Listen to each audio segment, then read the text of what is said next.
Hello mga pusing mga madam, it's me again, ang inyong driver, na sweet lover, na vlogger. Good day sa buong mundo at magandang gabi dyan sa inyo sa Pilipinas, Luzon, Visayas, Mindanao. Bago pong lahat, please dalawin nyo ang aking YouTube channel. Pag nakita nyo ang notification, click nyo lang yan. Pag nakita nyo ang all, toldokan nyo lang yan mga pusing mga madam. At nang makita nyo lahat ng mga in-upload ko mga busing mga madam. Okay? Maraming salamat po sa inyong lahat mga busing mga madam.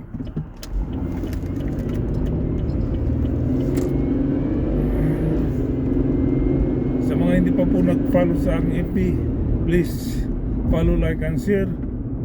At mag-comment din po kayo mga busing mga madam, kasi po aking babasahin. At magre-reply naman po ako mga busing mga madam. Sa mga pinalangga kong mga followers, maraming salamat sa inyo mga busing mga madam. Paulit-ulit ko po akong nagsasabi sa inyo mga pinalangga kong follower. Daghang kayong salamat sa inyo mga busing mga madam. Okay, ito na naman po ako mga busing mga kaloyalis, sulit PBBM, nagmamahal sa ating Pangulo.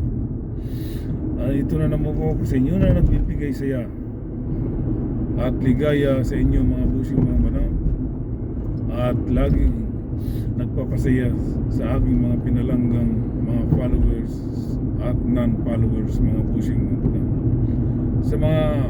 Sa mga didilis na naman, ako po ay nagbibigay ng sakit ng ulo at sama ng loob sa kanila mga busing mga madam. Sa mga didilis na hanggang ngayon ay didilis pa rin ang utak mga busing mga madam. Okay, pag-usapan natin itong didilis na senador na walang iba kundi si Robin Padilla mga busing mga madam.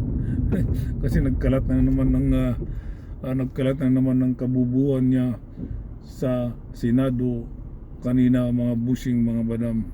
Talagang hanggang kailan kaya ito magiging nakakainis talaga. Kaya yung mga tao hindi mo rin maiwasan na mag-comment ng masama talaga kay Robin dahil sa sobrang kabubuhan Kaya yung babae, nung nagsabi yung babae sa kanya na nagsabi yung babae sa kanya wala bang maggurgur dito kay Robin Padilla. Nagalit dun si Robin Padilla, di ba? So talagang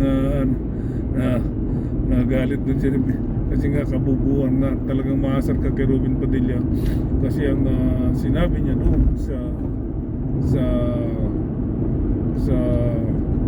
presiding officer na si Escudero, bakit daw ang mga prosecutor ay one-sided lang.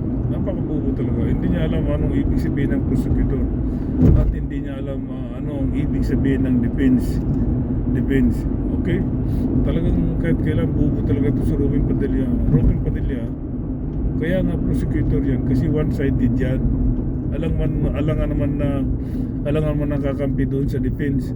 Kaya rin yung defense kasi one-sided yan. Alangan naman kakampi sa prosecutor. Ganon yung Robin Padilla, napakabubo mo. Kahit kailan napakabubo. Sarap magmura, kaso lang ayoko nang magmura dahil wala rin napakabubo lang kasi. Pero mo sabihin niya sa prosecutor one-sided daw. Hindi niya alam na yung one-sided para sa prosecutor yun, at yung one-sided para sa defense lawyer yun. O di ba?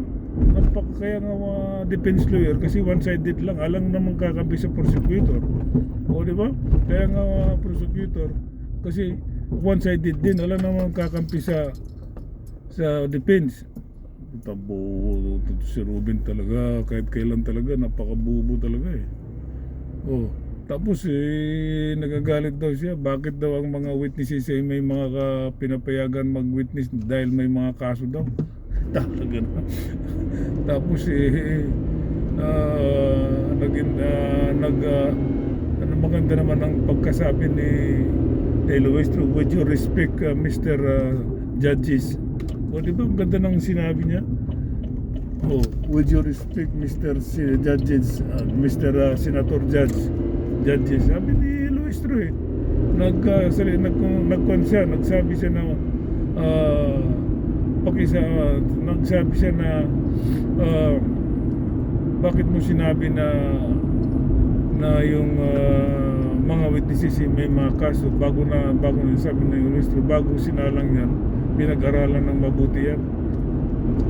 Nagalit daw si Robin Padilla kay Luistro, sabi niya nag-interrupt daw si Robin, nag-interrupt daw si Luistro, congressman na Luistro. Ang sabi di ba ang linaw ng pagkasabi ni Luistro, with your respect Mr. Judges, Senator Judge.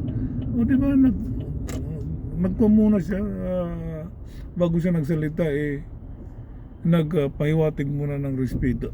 Gumalang muna with your respect. Pero wala wala ki bubong senador na si Robin Padilla. I was interrupted, sabi niya, nag-English pa I was interrupted. Sino ang alam niyang English? I was interrupted. Nagsumbong pa kay presiding officer. Wala daw karapatan ang mga tao, ang mga audience na mag-interrupt. Paano walang karapatan? Prosecutor din yan. Part ng prosecutor yan si Luistro. Siya yung team leader ng part ng prosecutor. Siya yung team leader. Pero sabi ni Ruben, wala raw karapatan mga audience magsalita. Talaga daw putang ina. Mapapabubo ko talaga rito kay Robin Padilla. Kahit kailan talaga bubo talaga. Ayan mga tapos napakabubo. Talagang kitang-kita mo talaga na sunugin mo man siya, amoy Duterte, ang bahaw-bahaw ng Duterte, kaya kasing bahaw rin ni Robin Padilla di ba? Sa totoo lang, ang bahaw-bahaw na ni Duterte, hindi na makakilos yun, bahaw na yun bulok na yun kaya pag sinunog to si Robin Padilla, nakasing bulok din ni Duterte kasi sunugin man siya yan ikaw yung one-sided na Robin Padilla, yung totoo. Ikaw talaga yung one-sided. Kasi ikaw yung Duterte ka lang imbis na judge, senator ka, hindi. Doon ka nagiging defense lawyer kay Sara Duterte na napakabubo mo. Wala kang utak. Kahit kailan talaga, bubo talaga itong Robin Padilla. Ikaw yung one-sided talaga, yun ang totoo. Ikaw yung one-sided, bubo ka. Di ba? Mga busing mga madam. Tapos nagagalit ka pa parang nagalit ka kay Congressman Luistro kasi nag-interrupt. Ang linaw ng sabi ni Luistro na pinanood ko ang linaw ng sabi with your respect. With your respect. Sinabi pa niya doon kay Robin Padilla, with your respect Mr. Senador Judge. Di ba? Tapos ikaw hindi mo tatanggapin yung komentaryo ni Congressman Luistro. Nagsumbong ka pa sa presiding officer. Buti na lang magaling to si presiding officer na nahilot niya si Robin Padilla. Di ba? Kabastos talaga. Kaya sabi daw niya, bakit one-sided yung prosecutor? Bugok talaga ito. Natural, one-sided yan kasi nga prosecutor At ang defense lawyer din naman ni Sara, one-sided din kasi defense nga yan Alam nga na magkakampihan sila, hindi na matawag na defense at hindi na rin matawag na prosecutor. Ganon yun Robin Padilla, napakabubo mo, hinayupak ka. Kahit kailan, napakabubo mo talaga Kaya sayang yung Tapos ang pulisya pa, yung resulta ng rating ng pulisya, pag tumakbo daw ngayon si Robin Padilla ng senador, mananalo daw po kayo na itong mga pulisya na ito. Kabubuhan din itong pulisya itong mga binabayaran mga hindi na ako naniniwala sa mga rating na yan. Walang kapalpakan lahat yan, di ba? Yung rating nila ang rating nila nung nakarang eleksyon na senador, pumasok si Pacquiao. Bakit hindi nanalo kung totoo yung rating? Bakit hindi nanalo si Pacquiao? Pumasok si Bong Revilla, pumasok sa rating din kung nakaraan. Bakit hindi nanalo si Robin? Di ba? Tapos yung mga maliliit na yung bagsak ang mga rating, yun ang nanalo. Katulad ni Marcolita doon sa rating nung nakaraang 2022 sa eleksyon, bagsak ang rating ni Marcolita, pang 29 yata siya sa senador na rating niya eh. Pang 30 o 29. O bakit pumasok si Marcolita nagiging nagiging number 5 pa. O di ba? Kaya mga itong mga police rating, hindi ako naniniwala niya, makapalpakan niya, mga binabayaran niya.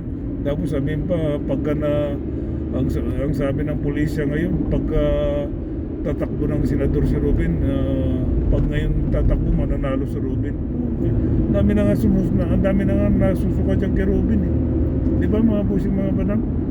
Pero sabihin niya, bakit one-sider yung mga prosecutor? Nagbugok talaga. Kahit kailan bugok eh. Natural one-sided yan kasi prosecutor yan. Natural one-sided ang defense kasi defense yan. Alangang magkampihan yung dalawa at hindi na matawag na one-sided. Ganun dun yun. Bugo ka talaga mga kay Ruben Butin. Walang utak eh. Okay, hanggang dito na lang mga pusing mga batang. Maraming salamat po sa inyong lahat. Once again, maraming salamat sa mga pinalangga kong mga followers. Dagga kayong salamat sa inyong tanan. O sa mga kapwa ko mga kaloyalis, please follow, like and share. Okay, at mag-comment din po kayo mga pusing mga batang. Okay, once again, bye bye, peace.